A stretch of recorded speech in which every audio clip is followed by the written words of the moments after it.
السلام علیکم ورحمۃ اللہ وبرکاتہ۔ آپ دیکھ رہے ہیں ہمارا چینل جادو، جنات اور نظر بد کا علاج قرآن و سنت کی روشنی میں۔ میرا آج کا موضوع ہے عورتوں کے مسائل کے بارے میں۔ میں آج کے موضوع میں انشاءاللہ بیان کروں گا حیض، نفاس اور استحاضہ کے بارے میں۔ ان میں فرق کیا ہے اور استحاضہ کا علاج کیا ہے؟ کیا ان ایام میں عورت نماز، قرآن، ذکر، روزہ رکھ سکتی ہیں یا پڑھ سکتی ہیں؟ حیض مخصوص ایام کو کہا جاتا ہے جو مہینے میں عورتوں کے ساتھ ہوتا ہے۔ ایک مہینے کے اندر چند ایام ہوتے ہیں جن سے عورت گزرتی ہے۔ اس کے اندر عورت کے لیے نماز کی بھی معافی ہے، روزے کی بھی معافی ہے، لیکن ان ایام کے اندر عورت ناپاک نہیں ہے۔ وہ زبانی قرآن مجید کی تلاوت بھی کر سکتی ہے اور ذکر الہی بھی کر سکتی ہے۔ میرے پاس جب عورتیں آتی ہیں علاج کے لیے اور جب ان سے اس معاملے میں بات ہوتی ہے تو وہ کہتی ہیں جی ہم بالکل ناپاک ہیں، ہمیں تو بڑوں نے بھی یہی بتایا ہے کہ تیری زبان ناپاک ہے، تو ناپاک ہے، اب تو نے کچھ بھی نہیں منہ سے پڑھنا، تجھے گناہ ملے گا۔ اب یہ معاملہ ایسا ہے کہ جس کے اندر شیطان غلبہ ڈالتا ہے اور بیماریاں لگاتا ہے۔ ایک تو ناپاکی کی حالت اور دوسرے نمبر کے اوپر زبان کو بند کر دینا، یہ کسی بھی احادیث سے ثابت نہیں ہے۔ ذرا حدیث کو ملاحظہ فرمائیں۔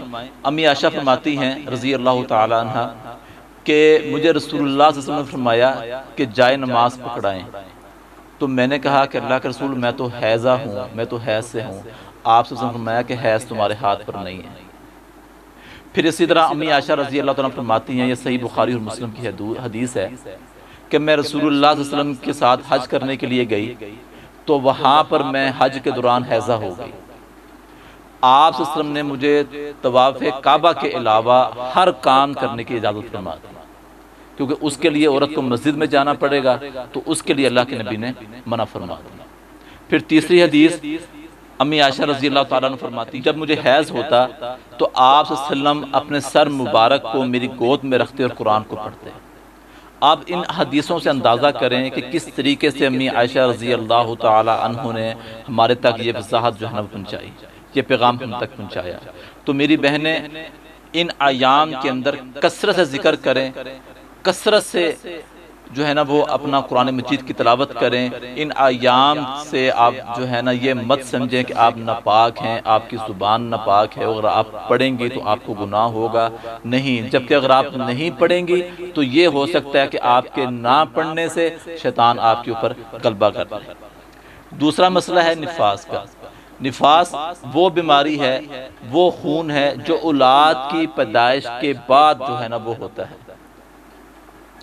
ان ایام کے اندر بھی عورت نماز نہیں پڑھ سکتی، روزہ نہیں رکھ سکتی، لیکن ذکر کر سکتی ہے، زبانی قرآن مجید کی تلاوت کر سکتی ہے۔ اس نفاس کی جو مدت ہے، جو دن ہے، وہ کم از کم 40 دن تک ہے۔ اگر 40 دن سے پہلے اس عورت کی بلیڈنگ ختم ہو جاتی ہے، خون رک جاتا ہے، تو پھر وہ 40 دن کا انتظار مت کرے۔ وہ کیا کرے؟ وہ غسل کرے، اور غسل کرنے کے بعد وہ اپنی نماز اور روزہ وہ جاری رکھے۔ بعض بہنیں ایسی ہیں کہ جن کو 40 دن سے پہلے وہ بلیڈنگ رک جاتی ہے، لیکن وہ انتظار کر رہی ہوتی ہیں 40 دن کا۔ یہ ہمارے بڑوں نے کہا ہے جی، یا ہمارے مسائل ہی اس طرح کے ہیں کہ وہ لوگوں کو علم ہی نہیں ہے۔ تو میری بہنوں ایسا مسئلہ نہیں ہے۔ 40 دن لاسٹ مدت ہے۔ اگر 40 دن سے اب آ کر معاملہ چلا جاتا ہے، پھر بھی آپ کے اوپر یہ ہے کہ آپ غسل کریں اور اپنا نماز اور روزہ اپنا جاری رکھیں۔ اگر 40 دن سے پہلے یہ معاملہ کلیئر ہو جاتا ہے، بلیڈنگ رک جاتی ہے، تو پھر بھی آپ غسل کریں اور غسل کرنے کے بعد نماز اور روزہ اپنا جاری رکھیں۔ تیسری بیماری ہے جی استحاضہ۔ یہ وہ بیماری ہے، یہ وہ خون ہے کہ جب ایام کے دن گزرنے کے بعد جب بلیڈنگ شروع ہو جاتی ہے، جب بلیڈنگ ہوتی ہے، تو اس کو استحاضہ کہا جاتا ہے۔ یہ ایک بیماری ہے۔ رسول اللہ صلی اللہ علیہ وسلم کے پاس عورتیں آئیں، انہوں نے اس بیماری کے بارے میں اللہ کے نبی سے دریافت فرمایا، تو رسول اللہ صلی اللہ علیہ وسلم فرمایا وہ تو شیطان ہے جو تمہاری رحم میں جا کر ایڑ لگاتا ہے۔ اس کا علاج یہ ہے کہ ایام کے دن ختم ہونے کے بعد جب آپ استحاضہ ہو جائیں تو پھر آپ اپنی نماز کو ادا کریں، روزہ رکھیں، ذکر الہی کریں، قرآن کی تلاوت کریں۔ اس میں یہ ہے کہ آپ ایک وضو سے دو نمازیں نہیں پڑھ سکتی، آپ کو ہر نماز کے لیے وضو کرنا پڑے گا۔ ہر نماز کے لیے وضو کریں، کوئی کپڑا کس کے باندھ لیں، ہر نماز کے لیے وضو کریں اور اپنی نماز کو جاری رکھیں۔ یہ استحاضہ کا علاج ہے۔